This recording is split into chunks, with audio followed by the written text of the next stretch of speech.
Hey guys, Mike from the Pop Culture Playhouse, and welcome back to another installment of the Blu-ray DVD Weekly Wrap-Up series. I have another exciting and very diverse lineup of titles to talk to you guys about this week, including the final mega set of the Power Rangers from Shout Factory, the Jungle Book 2 from Disney on Blu-ray DVD Combo Pack, The Swimmer from Grindhouse releasing starring Burt Lancaster, the Oscar-nominated August Osage County starring Meryl Streep and Julia Roberts, Little House on the Prairie Season 1 on Blu-ray for the first time ever, and Scream Factory's Beneath. All this and much more, so sit tight and we'll be back in just a minute.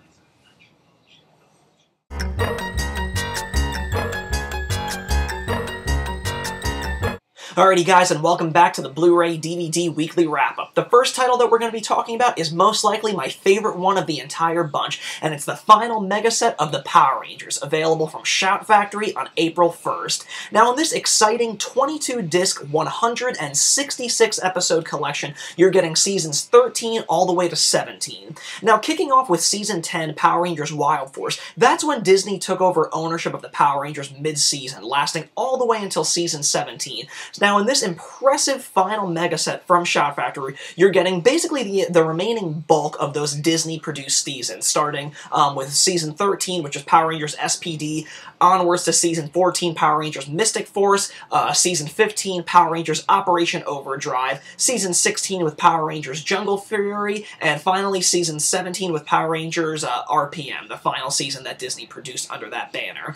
Growing up, in the early 90s, I still remember with clear detail my first commercial for Mighty Morphin Power Rangers, and what a revelation that was as a child. I mean, I remember being in my playroom as a kid alone, seeing that commercial, come across the screen, and just being completely speechless and flabbergasted at that. I mean, I was like looking around the room, just hoping that I could have shared the moment with somebody and just be like, did you see what I see? Do you see how amazing that is? But alas, I didn't. But it was, at that time that really kicked off my lifelong obsession with the Power Rangers, and I was such a deep-rooted fan with Power Rangers, specifically Mighty Morphin. I mean, I never missed an episode, always ran home from school to check it out on the Fox 5 network. I collected every single toy. I had posters in my room, I had t-shirts, I had pajamas.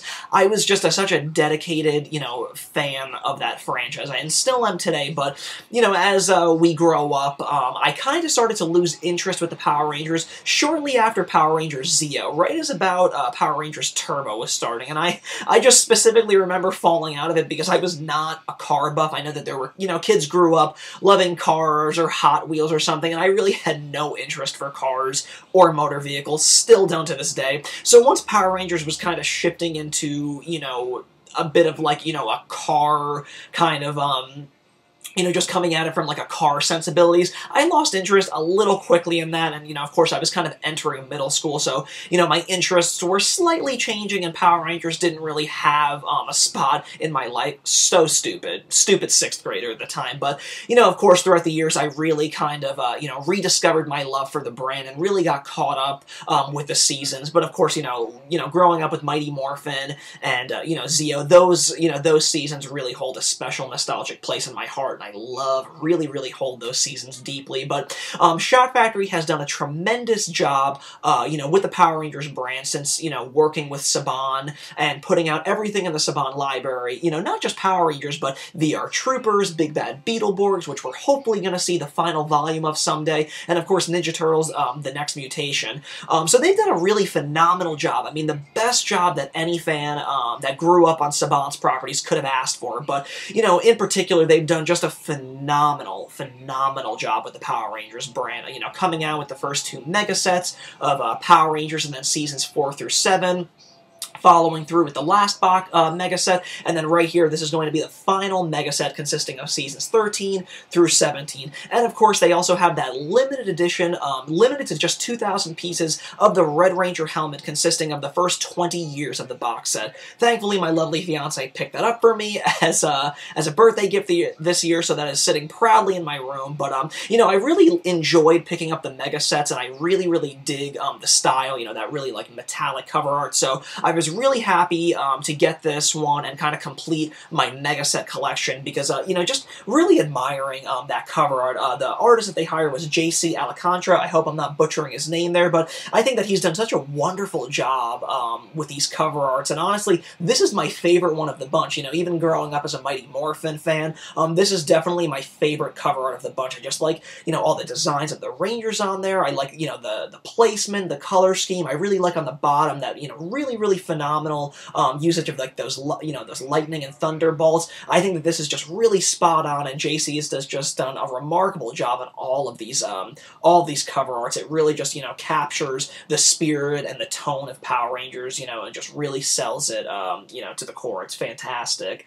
But let's go ahead and get into this one because there's just so much content. There's over 55 hours of Power Rangers content on this, so it would really be impossible to get into a really in-depth review of everything. So I really want to spend the bulk of this segment of the weekly wrap-up just really going into the packaging of this fantastic final mega set. So again, let's just admire that cover art again from JC, just really phenomenal stuff. Like I said, this is my favorite one of the covers that he's done, and there you go. You have you know, all of the shows that you're going to get in here, all the way from SPD to RPM. It's awesome stuff. And then just flipping that over to the spine, you have all of the logos from seasons 13 to 17. I really like that, and I hope that this is being picked up. But I really like that shimmer, that really awesome, you know, metallic glare that these mega sets give off. I just think that that's awesome.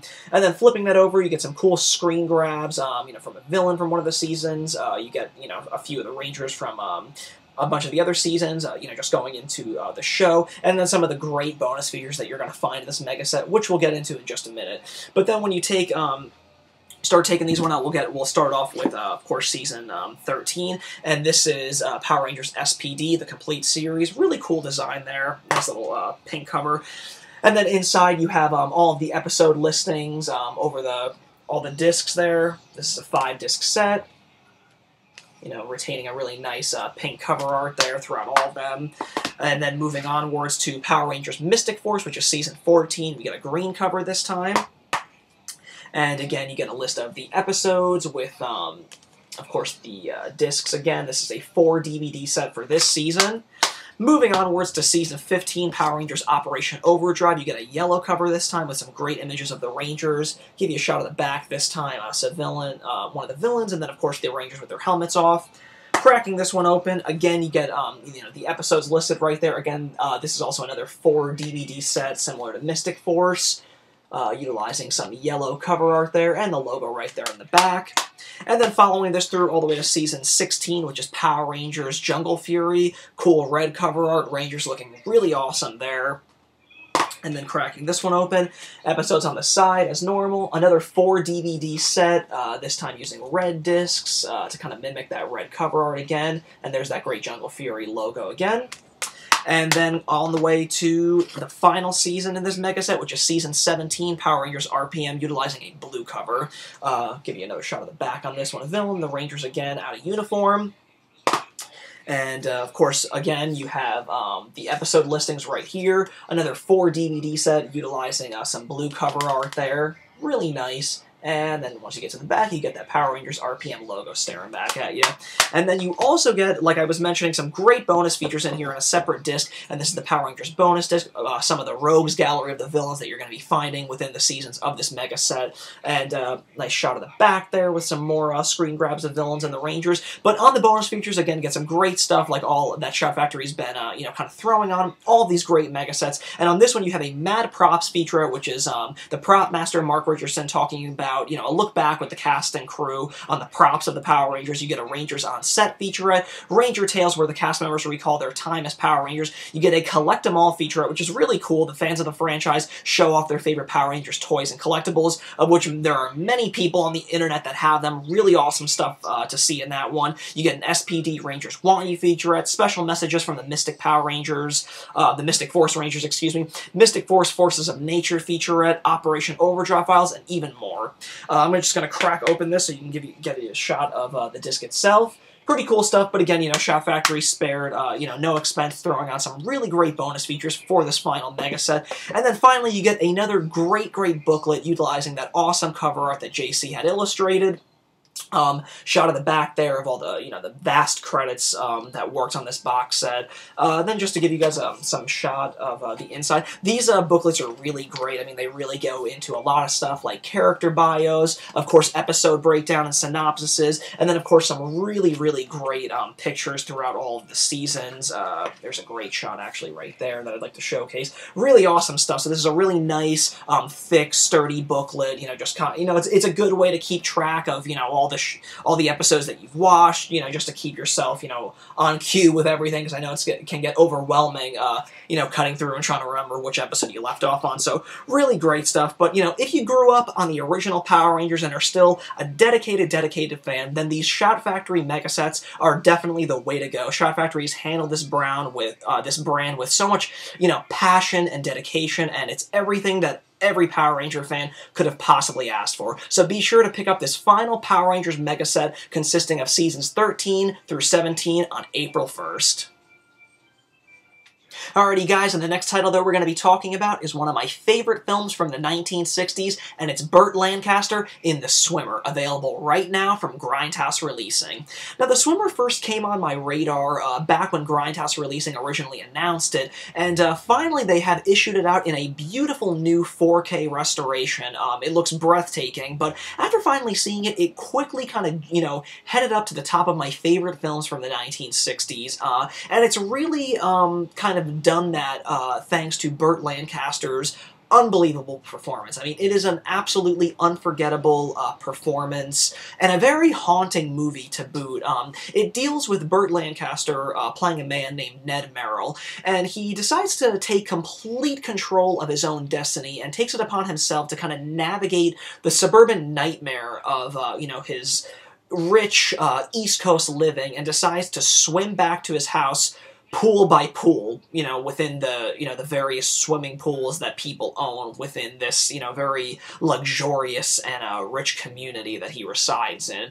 It's a very unique and unusual film, and it's all the more amazing because it was a studio-produced film. I mean, it's a completely 100% studio-produced film from Columbia Pictures, and, looking back on it today, I mean, it's amazing that a film like this even got made, because even, by today's standards, a film of this nature would have, incredible difficulty getting it made. So seeing that a film like this got made back in 1968 it's amazing, frankly. It really is, but, audience members, are really the ones that luck out with it, because it's an unforgettable film with an unforgettable performance and cast. And, taking it from somebody that, lives and grew up in, East Coast suburbia, this film is pretty disturbing and haunting in, many different ways, because the various people that Lancaster's character encounters is not too far removed from the people that I see every day in the area that I live in. A lot of people that feel very entitled because they have money and what have you. But, it's a very, it makes a lot of statements on, social classes and the way people look at you based on, the size of your wallet or the size of, the house that you live in. But, Ned Merrill is a character that, wants to just, have control of his destiny and kind of work it out on his own. And that's when he gets the unusual idea to kind of swim his way home. He's charted out, in his head a very clear path of swimming pools that he can, run to and dive into, swim, and then, onwards onto the next one, all the way back to his house. But along the way, he's encountering, plenty of people, people that he would consider, or at least once consider his friends, that are now kind of looking at him a little differently. And, as an audience member, you're trying to kind of figure out what is really going on in Ned's life, because it doesn't really become fully revealed, but the deeper you get into it, Ned is kind of confronted with a lot of, odd circumstances, a lot of odd things are presented to him, and, a lot of odd, reactions from the people that he would consider friends. So, you're constantly questioning and wondering what's happened in his life that's kind of set him on this path, and it all kind of culminates into this really haunting, ending that leaves you with far more questions than answers, but it's a film that will stay with you for years. I mean, I was thinking about this film for a good week after I had saw it. I mean, it completely blew me away, and again, it's really, really just, you know, driven home by the amazing, amazing performance by Burt Lancaster. It's just a one-of-a-kind work, and a film that I'm so happy that Grindhouse Releasing has saved and restored, you know, to the beauty that they have done. It's just a phenomenal feat that they accomplished here. But, you know, all that said, you know, it does look fantastic. The new digital restoration from 4K scans look phenomenal. I mean, you've never seen a film from this time period look better. Skin tones look rich. Burt Lancaster's crystal blue eyes come across, you know, so vividly in such crisp detail. It's amazing. You know, this taking place outdoors so that, you know, obviously Burt Lancaster can swim in pools. Everything just really comes across really bright green, lush greens, you know, the color of the blue pool. It's all just phenomenal. There's not one, bit of disappointment or, negative feedback that I could possibly give this transfer. It looks and sounds absolutely beautiful. But then to boot on that, there is a wealth of special content on here, including a 2.5-hour documentary by Oscar winner Chris Innes, who was responsible for The Hurt Locker. And this documentary interviews and sits down with, you know, all of, you know, at least most of the living people that worked on the film, including Lancaster's daughter. It's a fantastic documentary. I mean, one of the best documentaries on any film I think I've ever seen. It's just as interesting and as engaging as the film itself, something that I would highly recommend to watch after you see the film. Absolutely phenomenal work. On top of that, you also get the original New Yorker short story that the film is based on, read by John Cheever.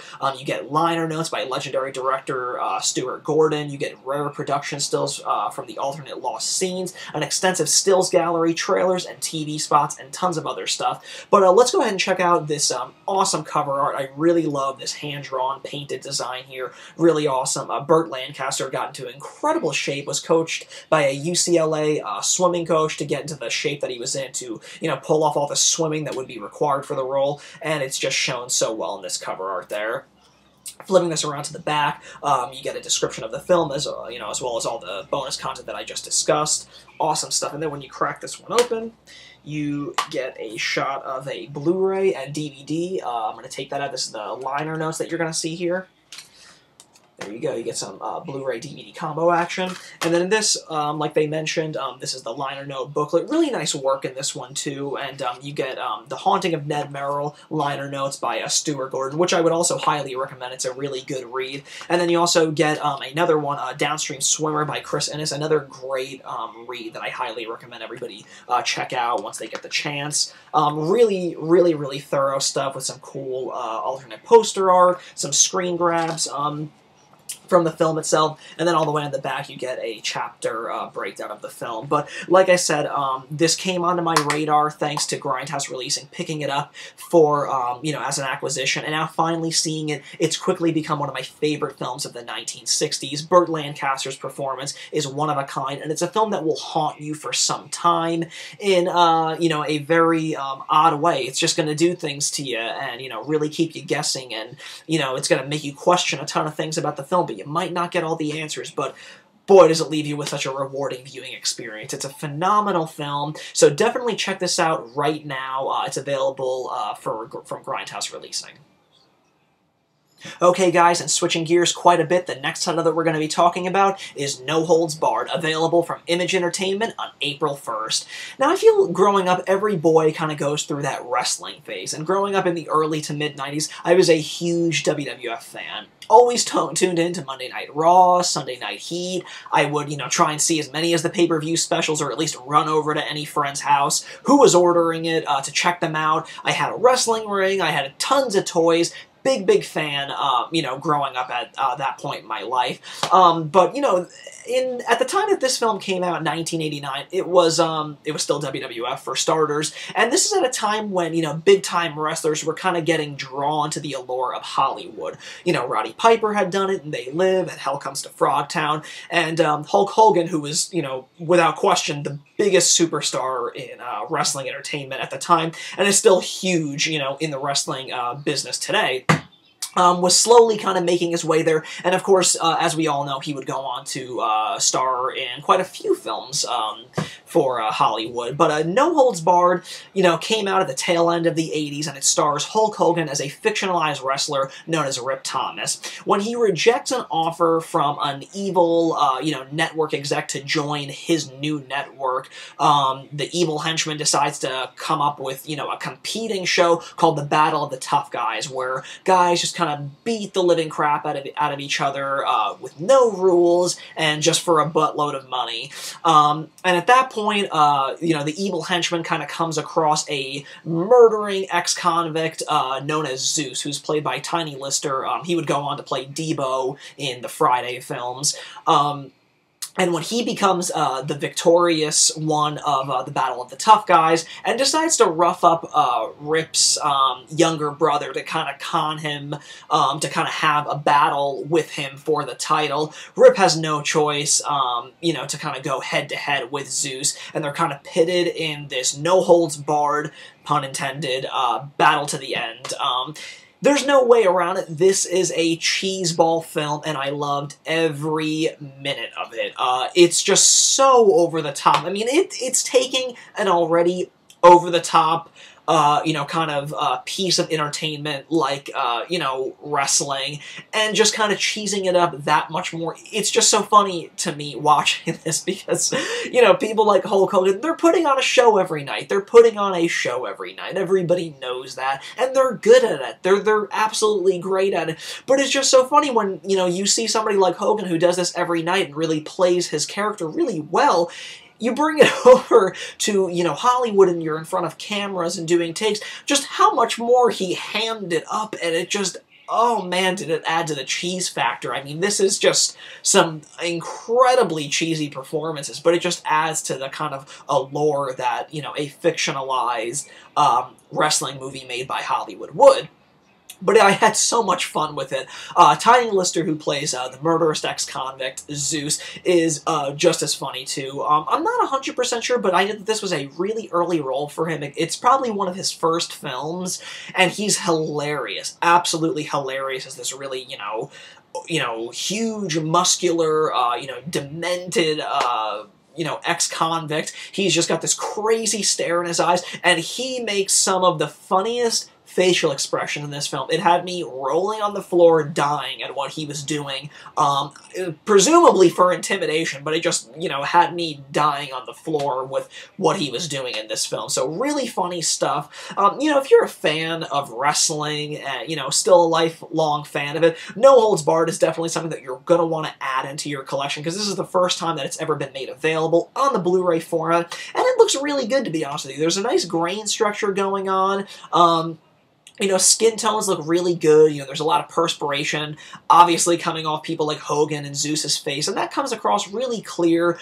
Skin tones look quite nice and everything. Overall, I was pretty pleased with it. I didn't really think that a film like this would have been shot on a great budget or, been shot with the best film stock, but it did actually translate pretty well. So, like I said, if you're a big fan of, really, really cheesy 80s films, this is definitely one that you should be proud, absolutely proud to add into your collection. And again, if you're a wrestling fan, this is definitely the way to do it. But you also get some cool bonus features on here. You get a SummerSlam match that had Zeus and Macho Man Randy Savage with Sensational Sherry going against Hulk Hogan, Brutus Beefcake with Miss Elizabeth. I guess it was like a promotional tie-in match that they did at the time. And then they also have a No Holds Barred match revisited, tag team steel cage match, which originally aired on December 27, 1989. And then you also get a photo gallery. So it's really cool. They didn't really have to add that stuff on there, but it really makes the package all the better, especially if you're a wrestling fan. It'd be cool to kind of collect those, those past matches and having them on a disc format. But let me just crack this one open for you guys and show you what's on the inside. Get some pretty cool disc art that mimics that cover art, and then you get some inside advertisements for some more WWE productions that you could pick up.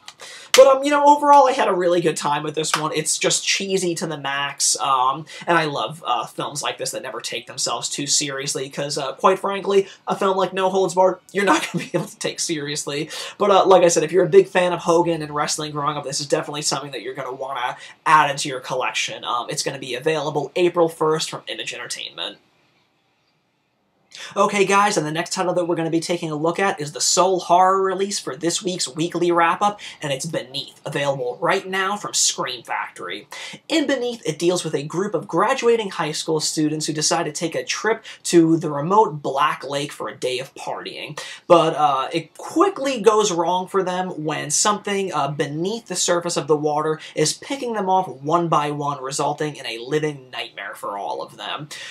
You know, I know people are pretty hesitant with some of the newer films or, you know, the acquisitions from Chiller Films that Scream Factory is putting out, but Beneath is, you know, without question, my favorite film so far of the newer titles that they've been picking out. And it also kind of has a cloud of, you know, there's a bit of a cool aura around it because it's directed by Larry Fessenden, who's, you know, kind of got some cult cred to his name, he's directed things like Wendigo, which is a big fan favorite among people. I've actually never seen any of his previous works. Beneath was my first kind of crash course in Fessenden's work, but just based on that, I really dig his style and thought Beneath was a really awesome, worthy time. You know, the thing about this one, is that no matter what, it's obviously, you know, a bunch of kids stuck on a rowboat that are getting picked off one by one by a killer fish. And anytime you say that, you know, even based on that cover art, that cool cover art, you know, you're going to have people making, you know, the obvious, you know, assumptions that it's a Jaws ripoff, just because it's a killer fish. And to be honest with you, it's not a Jaws ripoff at all. If anything, it feels a little bit more akin to something like the raft sequence in Creepshow 2, where, you know, kids are kind of, you know, just kind of in the middle of this lake or this, you know, oil slick, picking them off one by one, and they really have no means of getting back to shore. Beneath felt way more in tune with something like that than something like Jaws. But I really liked this film a lot for a variety of reasons.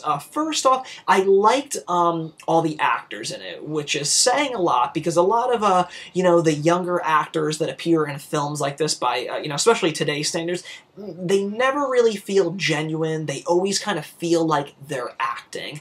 And it really just takes you out of the film almost entirely, because you can't really believe in them. I really liked all of the actors in this, and think that they did a really good job overall, especially a character named Zeke. He kind of plays like the geek of the bunch, and he's constantly, you know, filming the entire trip and all of, you know, the stuff that's going on with them with this killer fish that plays a part in the film.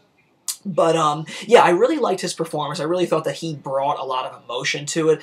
Another great thing that I liked was that, you know, they all kind of go there as friends, but, you know, once this tragedy strikes and they're kind of stranded on this boat, it really just kind of, you know, the longer that they spend out, you know, on the boat, and, you know, as the amount of them kind of, you know, decreases one by one, you really kind of see, you know, how black-hearted they are at the core, and kind of their relationships between each other. I mean, they are so quick to kind of vote people off the boat because they did this or they did that. So it really kind of enhances, you know, the relationships, you know, between them. You know, watching all that unfold is really cool, and you're kind of like, well, let's see, you know, who really is friends here, because it doesn't really seem like there's much. So really at the heart of it all is that there aren't really many redeeming characters in this, because at the heart of it all, they're very quick to kind of, you know, screw the other ones over to kind of ensure that, you know,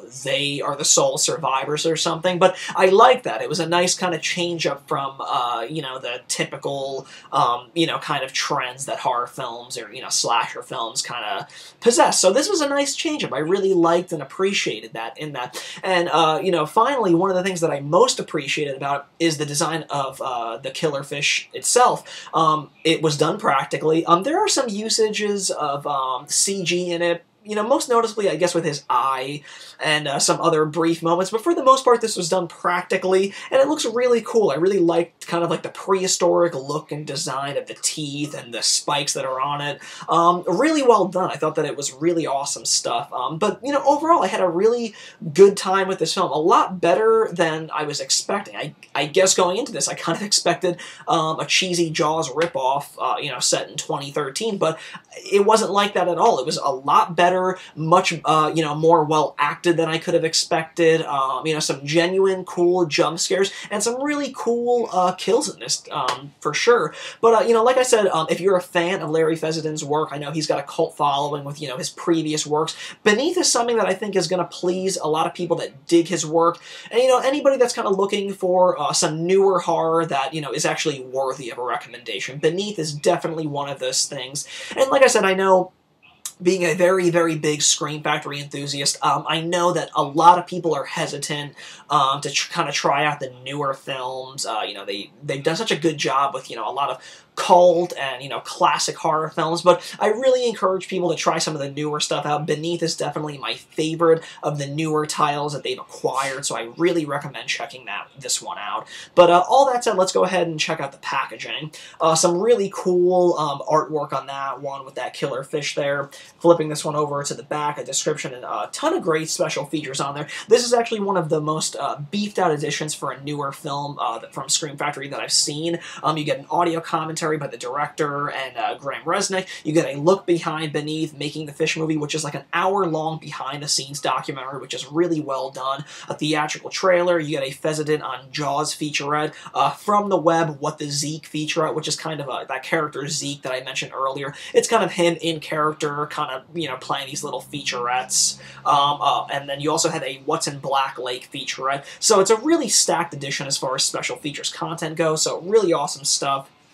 And then when you take the slipcover off, you have the option for a reversible cover art, which is what I've chosen to do. I really like that going on there. And then on the back, you get some you know, some alternate screen grabs there as well.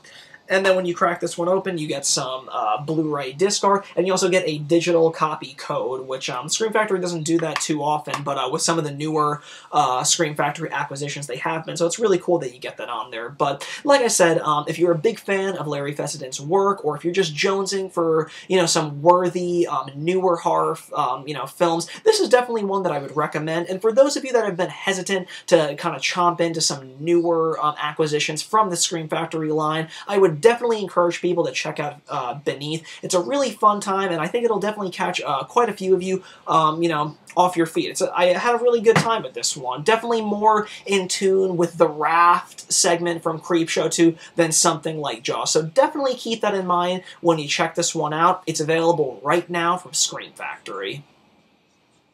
And the next title that we're going to be taking a look at is the Oscar-nominated August Osage County, available from Anchor Bay Entertainment on April 8th.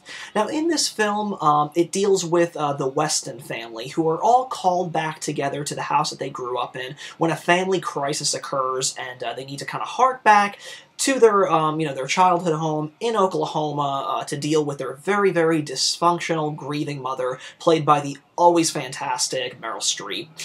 You know, this film, like I said, it was, you know, nominated for 2 Oscars. Meryl Streep for Best Actress and Best Supporting Actress with Julia Roberts, who plays one of her daughters in the film.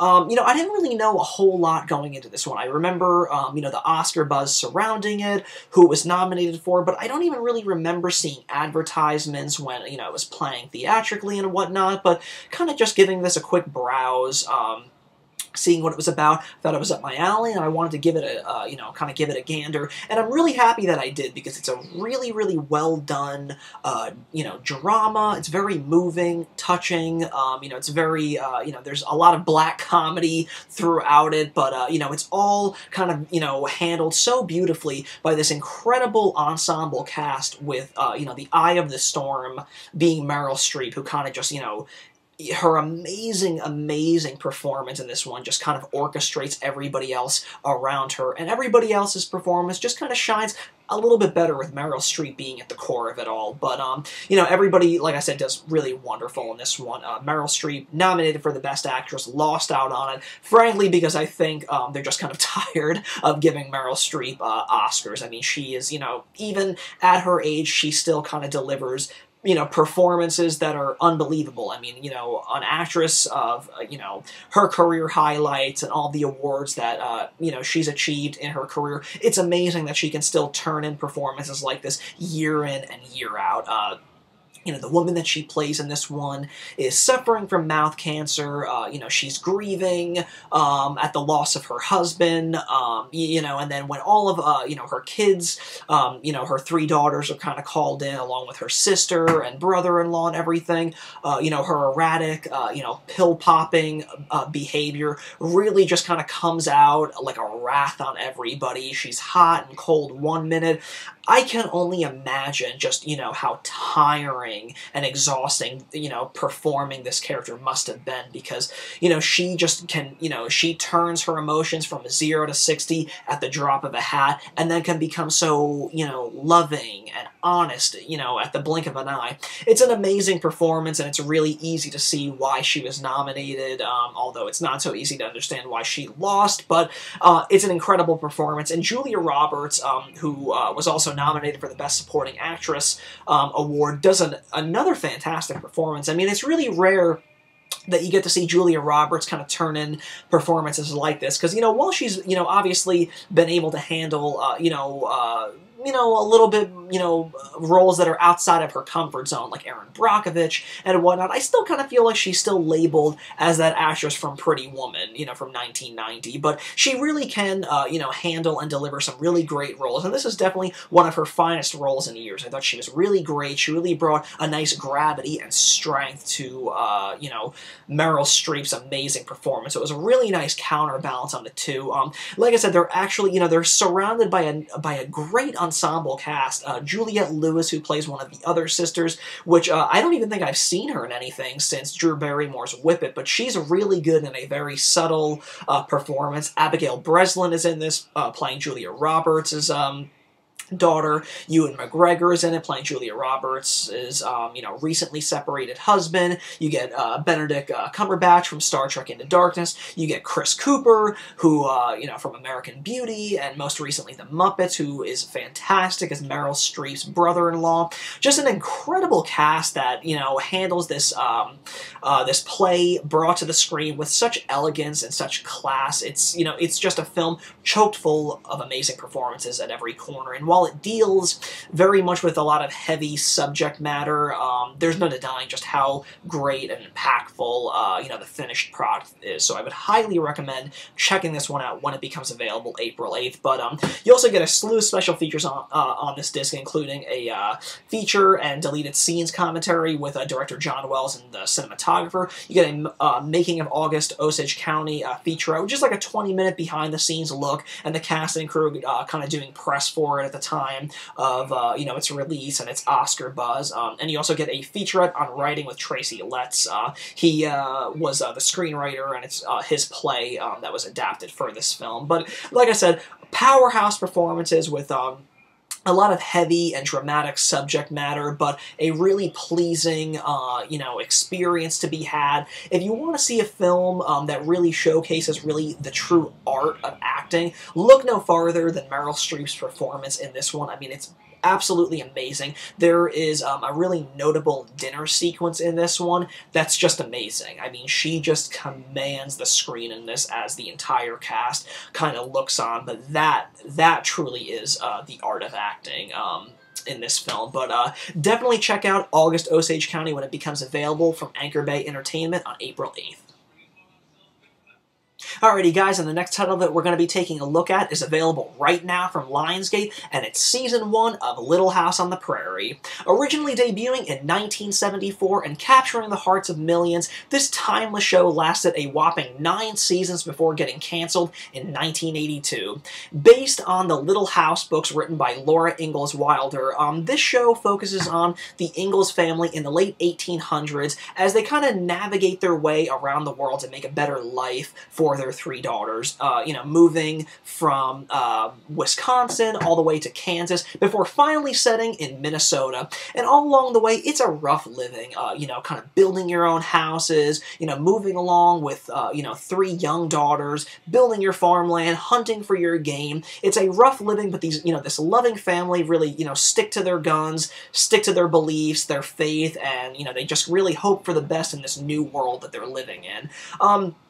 You know, growing up, I really remember this show being on the airways and not giving it the time of day at all. I don't know if it was just because of, you know, the show being a period piece and, you know, me just being a young kid and not finding that as something to really relate or latch on to. You have to remember, this is the early 90s for me, so, you know, for a kid at that time, you know, Nicktoons and Power Rangers and, you know, Fox Kids, that was going to hold a little bit more attention for a kid than, you know, a period show set in the late 1800s. But I'm really happy that Lionsgate is issuing this show out on the Blu-ray format for its 40th anniversary. Because it's a great way to kind of get acquainted with this show that I, you know, really remember from my childhood, although I never really sat down and watched it, because it's a really, you know, really great, wonderful, heartwarming show. And what really amazed me the most is, while this is, you know, clearly a period show, and they're really doing things based, you know, on how the conditions and the times were of the late 1800s, it's amazing how they really kind of made the show, you know, about families, and really made that, you know, to really connect to an audience at that time, and even to today's standards. I mean, I really feel like, you know, the issues that the Ingalls family deals with is not that far from removed than, you know, from what, you know, families deal with nowadays. So I think that that's really where the timeless quality of the Little House books and the Little House on the Prairie show, you know, goes. I really think that that's why, you know, this show has really been so, you know, loved and respected for decades, because it's beautifully acted, it's really wonderfully written,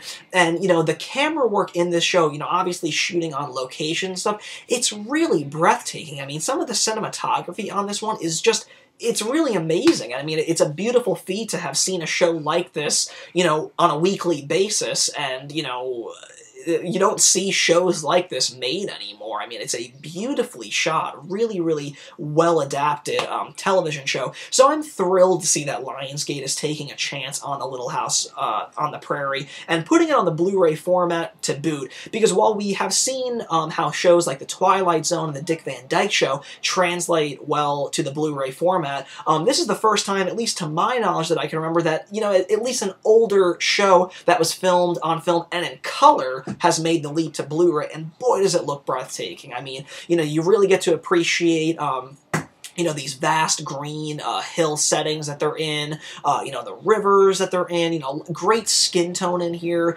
Of course, there's no electricity, so when, you know, they're in, you know, their man-made log cabin, they're, you know, by candlelight, and the black levels look really great, great grain structure throughout this. I was really blown away at how well this translated to blue, and I think that that is just really a testament to how well that these, you know, the materials were preserved throughout all these years. But it's really great. And for those of you that are wondering, all 24 episodes, the complete and uncut versions, have been newly restored and remastered in this one. I know when we get television sets, and sometimes, you know, they're advertised as being uncut, we end up getting the syndicated versions, but don't, you know, be afraid about that. Little House on the Prairie is absolutely the uncut original 24 episodes, so that's something really exciting for fans of this show to look forward to. In addition, you also get the original 2-hour pilot movie that debuted before the actual season, you know, took off. It's a great pilot. I mean, I think it's one of the best pilots for any television show I've ever seen. I think that it's really great. It holds a, you know, really injects a great foundation for the Ingalls family, and really gives you enough to be like, you know what, I'm going to stick with this show. I really like what's going on here. And that's really, you know, the best job that a pilot for any show could do. So I think it's really well done, really remarkably shot. And you also get some cool special features on here. You get an original screen test featuring Michael Landon and Melissa Gilbert, and you also get a 40th anniversary documentary, which is The Little House Phenomena, Part 1, A Place in Television History, which seems to be like it's going to be an ongoing featurette documentary throughout, you know, continuing seasons of the show on Blu-ray. And luckily, Lionsgate is definitely showing enough faith in the show, because they have already scheduled Season 2 for the Blu-ray format this upcoming May. So it's very exciting stuff, but all that said, let's go ahead and take a look at the packaging. Some really great, classy cover art there. This is a slipcover, and the logo is slightly embossed there. get a cool sticker on there, kind of, you know, announcing the 40th anniversary of the show. And then when you flip that over, you get some, you know, really cool background art, some small screen grabs there, and also a list of the special features there. This is a 5-disc Blu-ray set, and you also get the HV digital HD copy code. When you take this one off, you open this one up. You're going to have the HD copy code right there, and then you have the 5 discs there with some really nice disc art again, kind of, you know, showcasing that great rural, you know, landscape that they're in. Really great stuff. You know, Little House on the Prairie was a show that I really didn't appreciate when it was originally on as a kid, but I'm thrilled to see that Lionsgate is putting this out on the Blu-ray format, because it truly is a timeless, heartwarming show with, you know, great camera work, great acting, great writing, the whole 9 yards. So definitely something to scoop up for on a, you know, it's a really, really reasonably priced show for the amount of discs that you're getting, especially on the Blu-ray format. So definitely check out Season 1 of Little House on the Prairie. It's available right now from Lionsgate. Alrighty guys, and next up available right now from Disney is The Jungle Book 2. Originally prepared to go direct-to-video, this film ended up getting a theatrical release in 2003. Now, picking up just mere days after the original Jungle Book ends, Mowgli is living in the man village, and while he, you know, definitely loves and enjoys the company of his new, younger brother, he still has that jungle rhythm beating within his heart, and, you know, he misses his friends, Baloo, and wants to get back into the jungle. So, yearning for that freedom, he rushes back into the jungle to kind of be acquainted back with his jungle friends, all the while Shere Khan is back again seeking revenge for the shame that Mowgli brought upon him. You know, this film, the main problem that it's plagued with is that it just kind of feels way too close in plot to the original Jungle Book. And, you know, that's the problem with it, is that I understand, you know, to make a sequel, you know, you want to just kind of ride the coattails off of the popularity of the original film, and in hopes that, you know, this new adventure in this world that we've already come to love is going to be just as successful. But, you know, to do that, you have to take chances and you have to take risks to do something different. And the Jungle Book 2 just kind of plays it way too safe, and that kind of causes it to be, you know, less than a rewarding viewing experience. It just falls way too close to the plot that we learned in the original Jungle Book. Now Mowgli is living in the man village and just wants to you know, he's yearning back for his freedom in the jungle. You know, it's not so far removed, it's just basically switching the plot of the original Jungle Book. It's just kind of turning the tables once again. But, you know, while I'm kind of disappointed in the laziness of, you know, the plot in and of itself, I did kind of find a lot of the animation to be very lush and, you know, really nice to look at. I mean, you know, this was 2003, so they had so much more at, you know, their disposal to kind of make the environment, you know, the jungle settings and the animal movements look, you know, all the more lush and beautiful. So that definitely comes across really, really well. I was really surprised to see, you know, a lot of the voice talent that was involved in this production. You have Haley Joel Osment, who, you know, fills in as Mowgli. You have John Goodman playing Baloo, who, you know, filling in for the great Phil Harris. John Goodman definitely brings his own, you know, creative and unique spin to the character, and I really liked that. I thought that, you know, his character, if it was, you know, if the original, you know, Jungle Book had been casted and they didn't get Phil Harris and John Goodman was living at that time, I thought he would have been a really perfect Baloo. So I think that he brought a really nice, you know, atmosphere, you know, to that character. And then you also have I had a really surprising turn when I noticed that Phil Collins actually supplies a voice in it as, you know, one of the jungle characters. So I was really surprised at, you know, the cool voice talent that's found in this one. There was really no disappointment there. I thought everybody was really capable in their jobs. And really managed to invoke those great characters that we learned to love in the original Jungle Book. But the problem that plagues this, and why you can kind of see why this probably should have gone direct-to-video, is that it just falls way too close to the original's plot, and that hurts them in the long run. They really had an opportunity to, you know, take a risk and try something different, but instead they just kind of took the high road and kind of just recycled the original plot, which is kind of disappointing because the animation is great, and you know, the voice talent is really great in it as well. So if they would have just kind of, you know, been a little bit more adventurous with the plot and, you know, tried some newer things, The Jungle Book 2 could have been a lot better experience than what we got. But, you know, all that said, Disney did a really good job on the Blu-ray presentation. Everything is very lush and beautiful. Sound is really remarkable. There's a lot of great songs. You know, Bare Necessities is played quite a few times in this one, so that's really great. You know, Disney always does a great job, you know, in the visual and audio department, so no complaints there. You get some great special features on here, including deleted scenes, you get sing-along songs, you get some music videos, and you also get a Legacy of the Jungle Book featurette, so pretty cool stuff. So let's just go ahead and check out that cover art. I will say that I do enjoy the poster art on this. I did always like the Jungle Book 2's poster. Very nice and colorful. You know, you got all the, you know, the key characters that are going to make appearances in this one, so really good stuff. Flipping that one over, you get some cool, you know, images of Baloo and Mowgli, along with the special features that you're going to have in this one.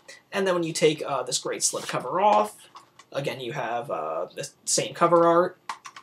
And then when you pop this one open, you get the Blu-ray, you get a digital copy code here, and then underneath that, you also get the DVD. So pretty nice package, Blu-ray, DVD, digital copy combo. So pretty good stuff all around. But like I said, The Jungle Book 2 probably should have gone direct-to-video just because of the lack of originality in the plot line. But all that said, the animation does look really nice, and the voice talent is really rewarding to hear. So if you're a big Disney enthusiast like I am, it's no question that you're going to pick this one out regardless to kind of continue bulking out your Disney library. But it's definitely not one of the best sequels to, you know, one of Walt Disney's, you know, most iconic animated jewels. But, you know, if you're still interested and definitely want to continue, you know, bulking out that Disney library, definitely scoop up The Jungle Book 2. It's available right now from Disney.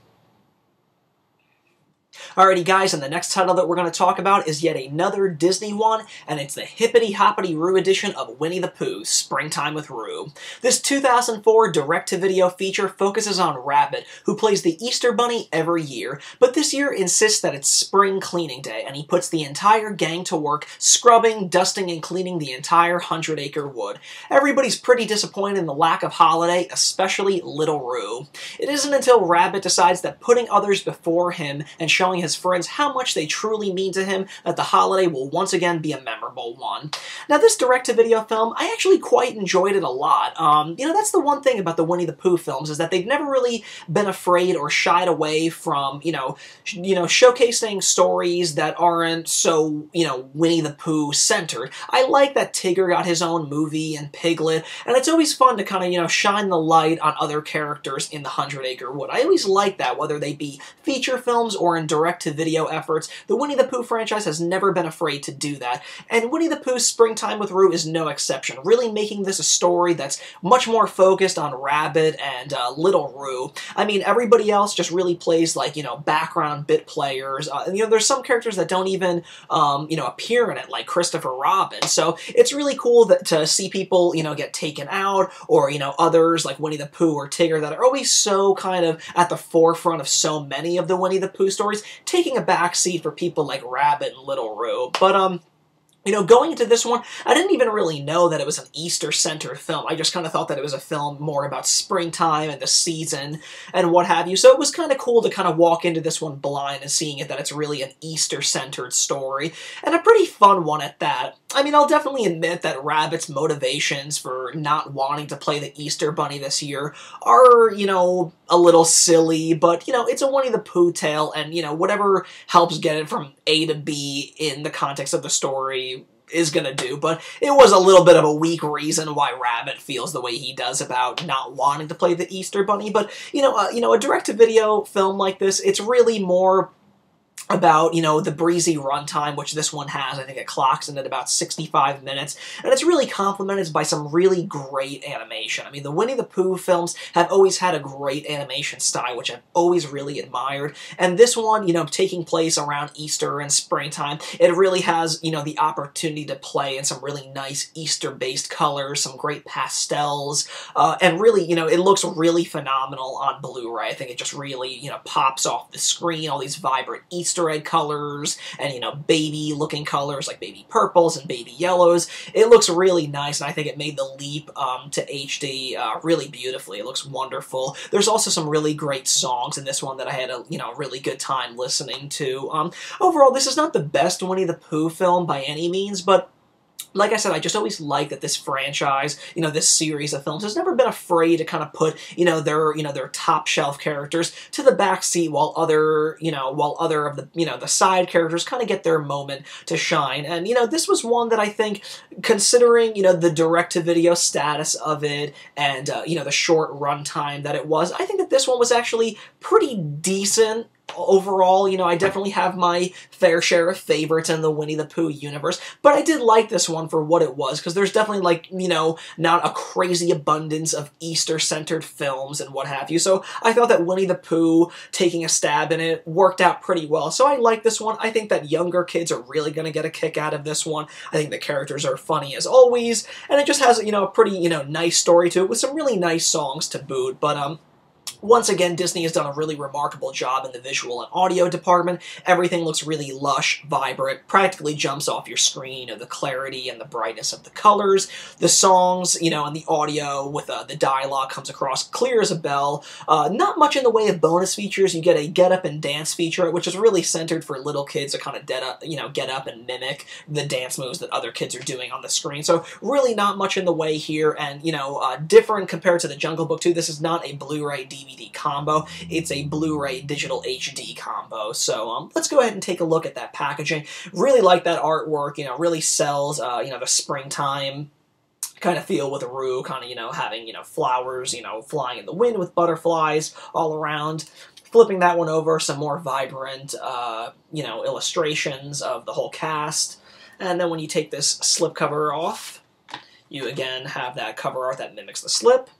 And then popping this one open, you get some pretty plain disc art that Disney's known for, and then you also get the digital copy code over on this side. But overall, like I said, it's not the greatest Winnie the Pooh franchise, but taking into account that this is a direct-to-video film and what have you, I think that this one actually holds up pretty well, and I do like that they kind of gave characters like Roo and Rabbit center stage as opposed to Winnie and Tigger, who normally get it more times than not. So overall, if you're a huge Disney fan, big Winnie the Pooh enthusiast, then definitely pick up Winnie the Pooh Springtime with Roo. It's available right now from Disney.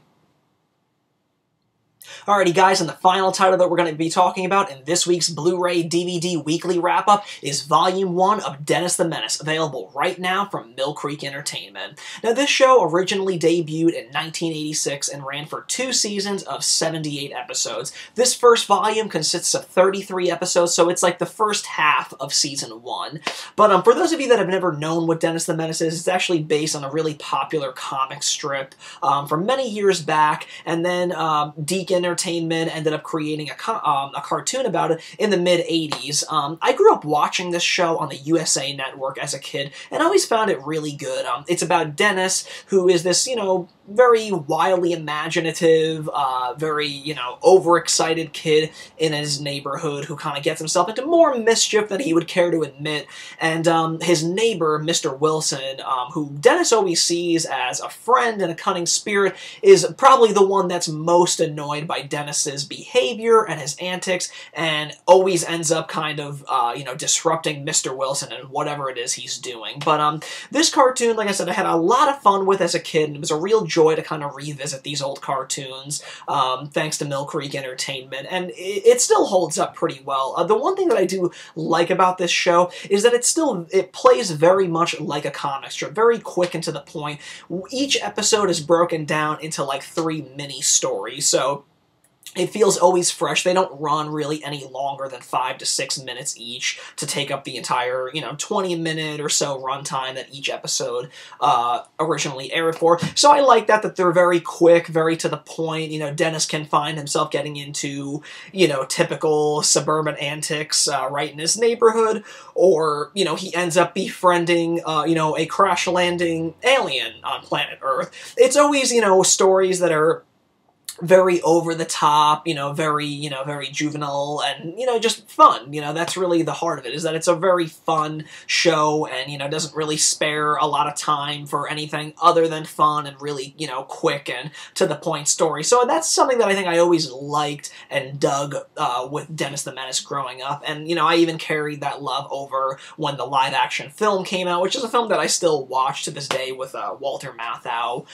in it. But, I love Dennis the Menace as a character. I loved this cartoon, and I really hope that Dennis the Menace makes a comeback, nowadays, because I think that it's a character like that kids can always relate to, no matter what generation it is, whether, you're talking about the 50s live-action television show, the comic strips, or, even to this cartoon. I think that the spirit of Dennis the Menace, the character, breaks down any, barriers of time and what have you. There's always a kid that's always a little too overexcited, very ambitious for adventure and fun, so that's very, it's something very easy that kids of, all generations can relate to. So I really had a fun time revisiting this one. I really hope that Mill Creek Entertainment puts out the remainder of the series. This was a great show. Interestingly enough, Phil Hartman actually voiced Mr. Wilson for the first season before another actor came in for the second season. But yeah, he was like the most standout voice, and I couldn't believe I never